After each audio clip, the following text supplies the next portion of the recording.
মায়ের কথা শুনে সুখের সংসার ভাঙিস না রে বোন। মা তোকে দুধে ভাতে রাখবে কতক্ষণ। হয়তো কোনো একটা ঝামেলা হয়েছে, কোনো একটা গন্ডগোল হয়েছে, এটা সীমিত সময়ের জন্য, 6 ঘন্টা পরে ঠিকই কমে যাবে, ঠিক হয়ে যাবে।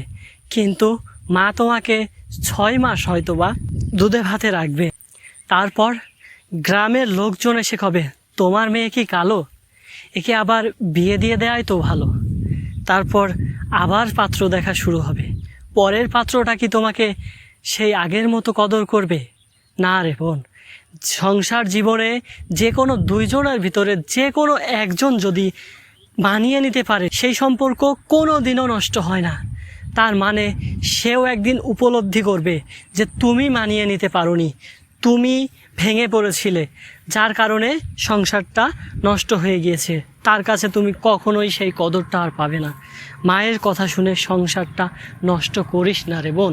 মা তোকে দুধে ভাতে রাখবে কত।